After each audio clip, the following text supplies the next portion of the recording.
Hey, salut tout le monde! J'espère que vous allez bien, que vous êtes en forme, que vous avez le sourire et la patate. Je suis ravie de vous retrouver pour une nouvelle vidéo sur la chaîne qui dépoussière la spiritualité, un nouveau podcast. Ce podcast, je dois avouer que ça fait un petit moment que j'avais envie de vous l'enregistrer, parce qu'il me semble important de le faire. Comme vous l'avez vu dans le titre, sans grand suspense, j'ai envie de parler avec vous des dangers et des dérives autour du développement personnel. Alors, qu'est-ce que c'est le développement personnel? On va peut-être commencer par le définir. À moins que tu aies vécu dans une grotte ces dernières années, ces derniers mois, t'en as forcément entendu parler.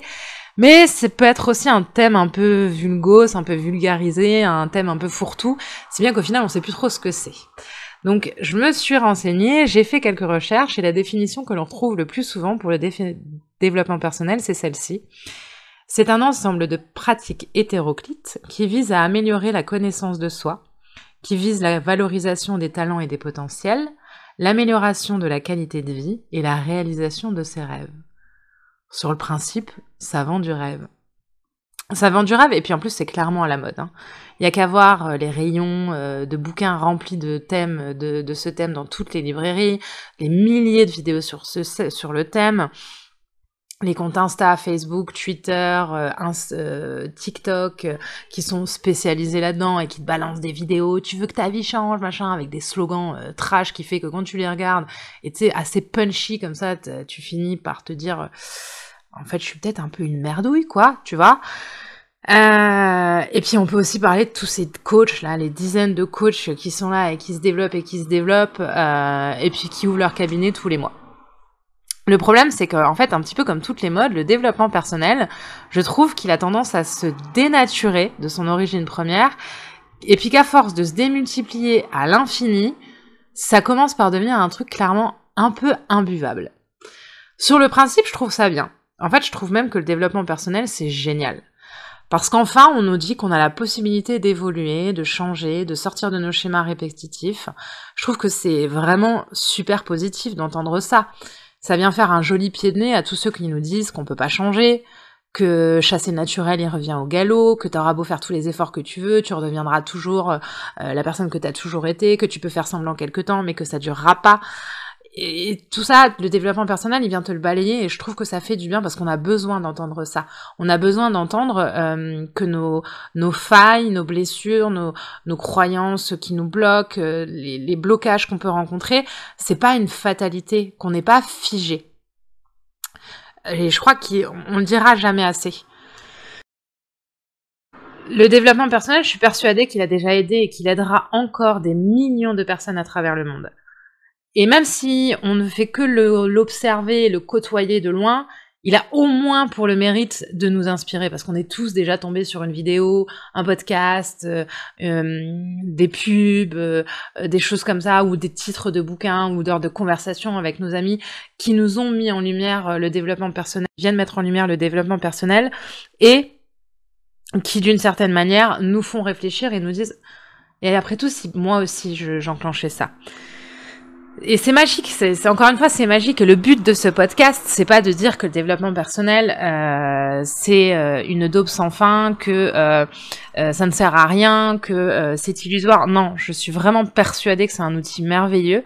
Je tiens juste à rappeler que le plus souvent, le développement personnel, c'est un outil qui est accessible aujourd'hui presque gratuitement ou pour quelques dizaines d'euros par le biais de bouquins qui sont très très bien faits et qui te donnent des explications sur ce que tu vis et des outils pour permettre de les dépasser.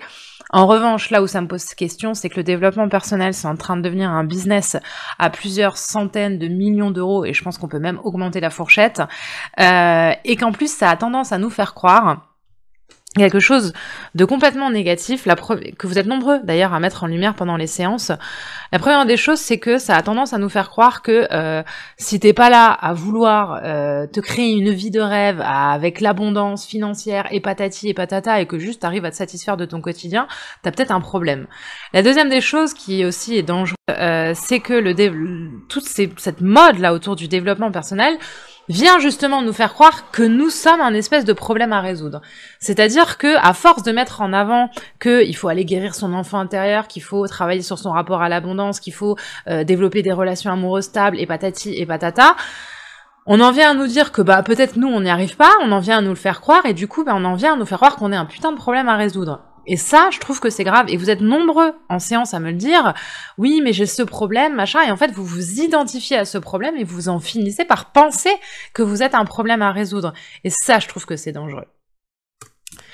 Là où ça me dérange, parmi les dérives du développement personnel, c'est que déjà, je trouve qu'en fait, il porte super mal son nom. En fait, le développement personnel, il nous fait croire qu'on doit développer des aspects de notre personnalité. Plus de charisme, plus de confiance en soi, plus d'accès à l'abondance. Alors l'accès à l'abondance, on en parle et on en reparle. En oubliant d'ailleurs ce qu'est la vertu première de l'abondance, parce que l'abondance, c'est pas avoir des centaines de milliers d'euros sur ton compte. Non, l'abondance, c'est d'avoir tout ce dont tu as besoin dans ton quotidien. On nous fait croire aussi que on doit développer notre accès au bonheur, notre joie de vivre, qu'on doit être plus combatif, plus de sport, une hygiène de vie plus saine, qu'on doit faire attention à la qualité de nos relations, qu'on doit réussir à s'affirmer sans forcément finir par écraser les autres, qu'on doit réussir à développer plus d'amour de soi, qu'on doit se défaire des schémas relationnels, qu'on doit laisser de côté le poids de notre lignée, et patati et patata. Et tout ça, à la fin, ça te fait un poids que t'as sur les épaules, qui est quand même un petit peu lourd à porter. Et surtout, en fait, ça oublie de souligner un truc super important, c'est qu'en réalité, on n'a rien à développer. Parce que tout ça, le bonheur, la joie de vivre, le charisme, la confiance en soi, l'amour de soi, l'amour des autres, la puissance personnelle, le feu créateur, la capacité de déplacer tous nos blocages, l'accès à l'abondance, en réalité, tout ça, on l'a déjà à l'intérieur de nous et on n'a pas à le développer. On a juste à enlever des petites choses, des blessures, des failles, des croyances, des expériences, des traumatismes, des souvenirs, ce qu'on appelle des échecs, qui nous empêchent d'accéder à tout ça. Et en ça, je rejoins beaucoup la vision de Frank Lobvé, que j'aime beaucoup, que je pense que vous connaissez. Vous tapez son nom si vous le connaissez pas, je vous invite à taper son nom sur YouTube. Vous trouverez des vidéos, des podcasts qu'il a fait, qui sont super intéressants. Il a écrit un bouquin aussi, Un homme debout, que je vous invite à lire. Frank Lobvé, lui, en fait, il est complètement contre le développement personnel, enfin, dans ce qui est mis en avant, parce que lui, en fait, au lieu du développement personnel, il parle du dépouillement personnel.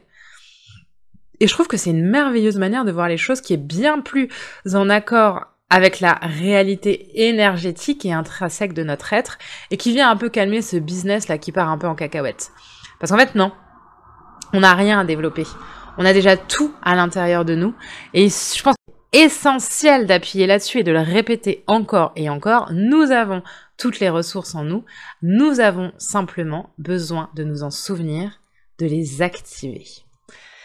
L'un des dangers, l'une des dérives les plus flagrantes autour du développement personnel, c'est qu'à force d'être manié et mis en avant dans tous les sens, comme je vous le disais, il vient nous faire croire qu'on est un problème, qu'on est une sorte de problème à résoudre ou qu'on a 1 milliard de problèmes à résoudre et qu'en réalité, il vient nous faire croire qu'on peut les résoudre et que à partir de là, on va vivre une vie de rêve et patati et patata. Et c'est un petit peu tout ce qui est mis en avant dans ce business-là du développement personnel qui est complètement dénaturé et enfin, en fait, je trouve que c'est totalement triste parce que ça finit par nous identifier à ces problèmes à résoudre au lieu de nous dire qu'en fait, on traverse des problèmes qui sont en plus de ça, des merveilleuses opportunités de grandir et de mettre en lumière nos ressources intérieures. Et du coup, je crois qu'il est important de se demander, est-ce qu'on est juste cet enfant intérieur qui a été triste et mal entendu dans son enfance, ou est-ce qu'on est autre chose aussi? Est-ce qu'on est juste cette femme qui a du mal à établir des relations amoureuses qui sont sereines et épanouies? Est-ce qu'on est juste cet homme-là qui n'arrive pas à établir une vie professionnelle qui lui convient et qui va de galère en galère, ou est-ce qu'on est autre chose? Est-ce qu'on est juste le poids de notre lignée qu'on porte sur les épaules, ou est-ce qu'on est aussi plein d'autres choses? Est-ce qu'on est juste la somme des échecs qu'on a traversés ou est-ce qu'on est aussi la somme des réussites qu'on a vécues? Est-ce que nous sommes uniquement les blessures de l'âme que nous portons en nous ou aussi plein d'autres choses? Est-ce que nous sommes uniquement nos peurs, nos colères, nos peines, nos angoisses, nos rancunes? Ou est-ce qu'il y a beaucoup plus en fait en nous? Devons-nous réellement toujours en vouloir plus? Toujours vouloir plus fort, plus vite? Au lieu de nous contenter de ce qu'on a, de remercier ce que la vie a à nous apporter et d'accepter une notion essentielle, suivre le flot.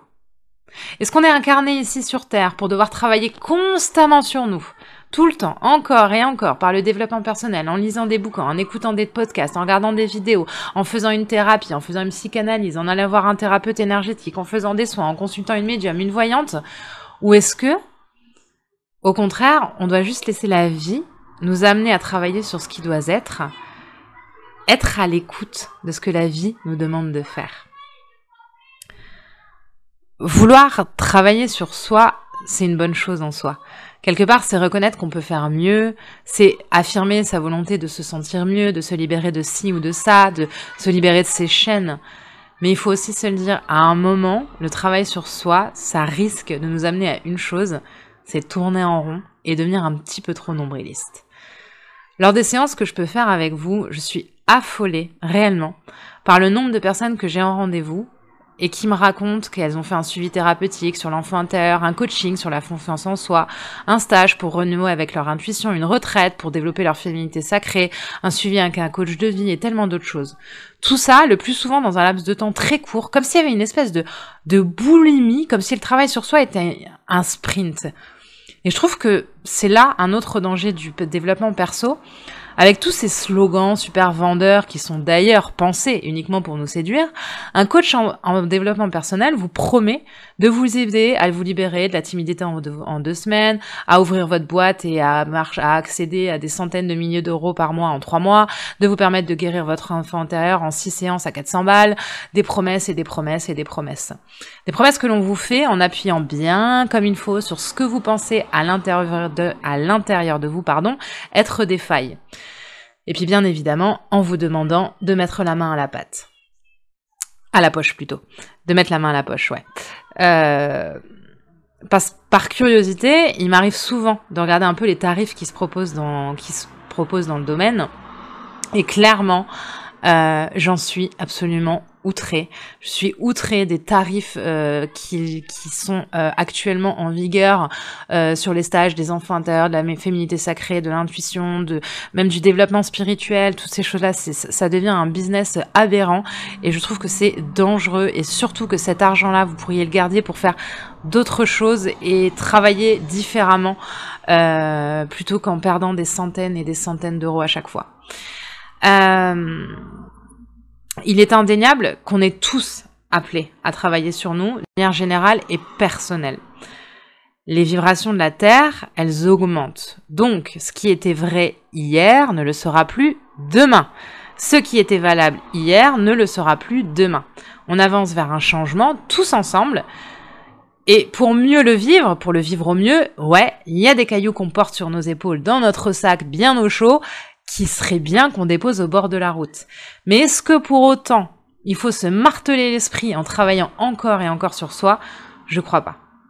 Je suis vraiment persuadée, et l'expérience me l'a montré, bien que ce soit une de mes croyances au final, et vous avez le droit de ne pas adhérer, mais je crois que le meilleur travail sur soi, c'est celui que la vie nous enseigne, et c'est d'être à l'écoute de ses besoins.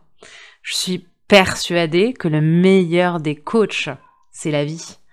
Pas ce mec-là qui te vend du rêve sur Insta, pas cette meuf-là qui affiche des photos de profil magnifiques, qui te montre une vie de rêve à l'autre bout du monde et te vend des programmes à plus de 700 balles via Internet.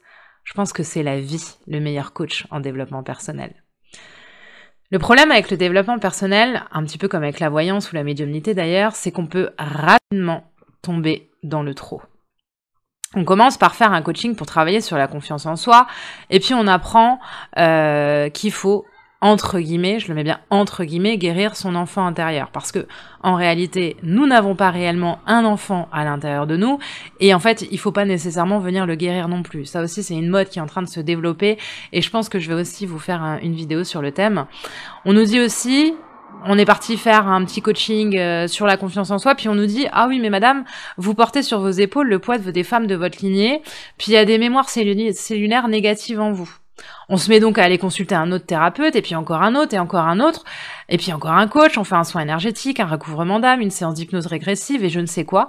Et à chaque fois, on nous entraîne dans une nouvelle direction.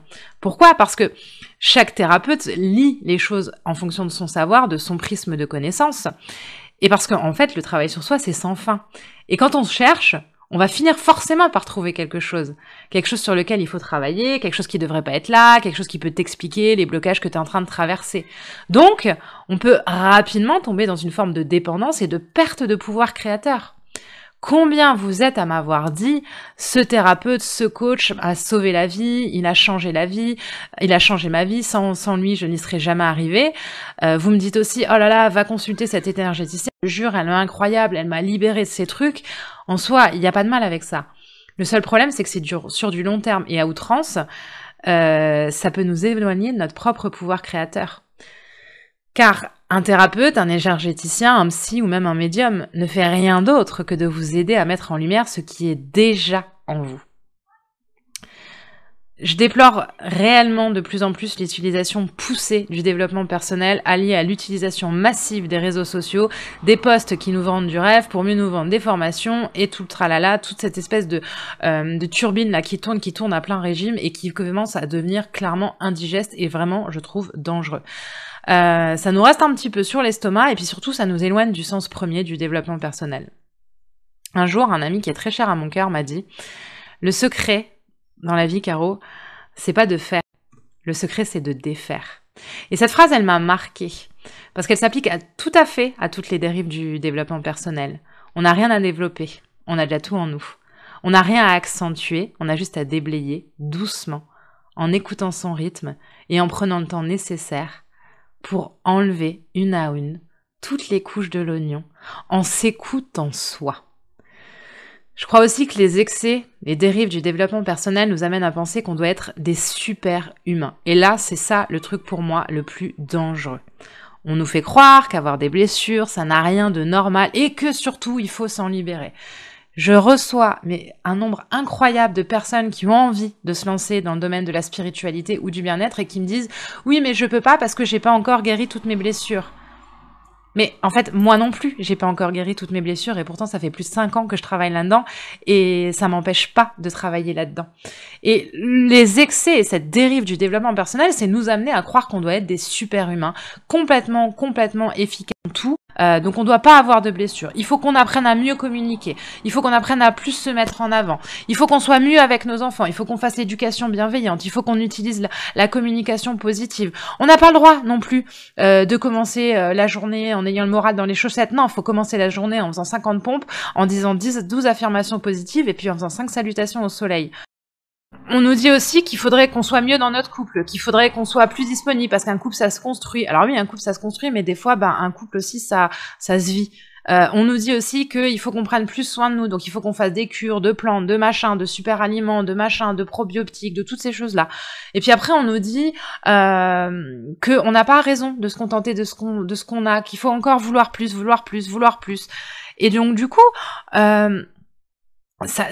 on nous dit aussi qu'il faut apprendre à mieux gérer ce qu'on appelle les fameuses émotions négatives.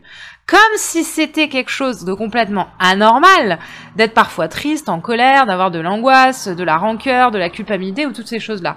Et on nous demande d'être dans la gratitude aussi, à longueur de journée, de se montrer bienveillant, de bosser sur notre ego à longueur de semaine, le tout en affichant un beau sourire. Ouais mais non, je pense que c'est clairement éloigné de la réalité. En réalité, je pense qu'en fait, on est déjà des super-humains et on est des super-humains avec nos imperfections, avec nos blessures. On est des super-humains avec notre ego qui part en sucette des fois. On est des super-humains avec nos émotions positives et nos émotions négatives, entre guillemets. On est des super-humains quand on gère les situations qui nous tombent sur le coin de la tronche au mieux. C'est pas parfait, mais on le gère au mieux. On est des super-humains quand en fait on accepte de travailler sur nous à chaque fois que la vie nous le demande. Quand il y a des soucis au boulot, quand il y a des problèmes avec les enfants à la maison, quand notre partenaire nous dit qu'il a l'impression qu'on lui donne pas assez d'attention. On est des super-humains quand on prend soin de notre intérieur, de nos animaux. On est des super-humains quand on se mange les claques, qu'on tombe à terre et puis qu'on se relève. On est des super-humains quand on lit un livre qui nous fait voyager ou qui nous apprend des nouvelles choses. On est des super-humains quand on va marcher ou quand on va courir, quand on part en voyage, quand on découvre de nouveaux paysages, des nouvelles personnes. Mais aussi, on est aussi des super-humains quand on reste chez nous au lit pendant 2 jours avec le moral dans les chaussettes. Alors foutons-nous la paix. Laissons de côté les discours bien pensés et les coachings à 1000 balles qui vous promettent de changer de vie en 1 mois pour reconnaître que notre vie imparfaite En fait, elle n'est pas si mal que ça après tout. Et encore plus fort, remercions-nous pour tout le chemin que nous avons déjà accompli. Réalisons combien nous avons déjà changé. Parfois même sans rien avoir à faire, juste en se laissant porter. Et demandons-nous, pourquoi est-ce que ce serait différent demain ? Apprenons à utiliser le développement personnel à sa juste mesure, sans nous en demander trop, loin des excès qui, sans mauvais jeu de mots, se développent à une vitesse folle. Et surtout, apprenons à suivre notre rythme. Le changement le plus sain, c'est celui qui se fait sur le long terme et qui ne se force pas. Le changement le plus sain, c'est celui qui s'impose à nous comme une vérité et qu'on saisit de toute sa force et avec beaucoup, beaucoup de détermination. Voilà donc ce que j'avais à vous dire dans ce nouveau podcast, un petit peu coup de gueule, mais surtout dans le but d'alerter et de déculpabiliser toutes les personnes qui n'adhèrent pas à ce courant-là de meilleur humain, développer ci, développer ça, nanana, parce que je trouve que ce genre de discours prend de plus en plus de place, et je trouve que ça devient dangereux. Et j'avais envie d'en parler avec vous. Je suis curieuse que dans les commentaires, vous me donniez votre avis, ce que vous me disiez, ce que vous en pensez, parce que vous savez que je vous lis toujours avec beaucoup, beaucoup de plaisir. J'espère que ce podcast vous aura plu, vous aura amené peut-être à réfléchir. Je doute pas qu'il va en déranger certains. C'est pas grave, je suis là aussi pour ça, je crois. Nous avons le droit de ne pas être d'accord. Je tenais simplement, à mettre un peu en lumière ce que je remarque sur les réseaux sociaux et qui, je trouve, prend beaucoup de place, et ce que vous êtes aussi nombreux à me dire dans les séances que je peux partager avec vous. Eh bien écoutez, on arrive à la fin de ce podcast qui, je l'espère, vous a plu. Je vous remercie de m'avoir écouté.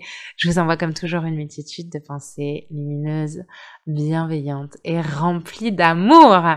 Et je vous dis à très très vite pour de prochaines vidéos. Bye bye!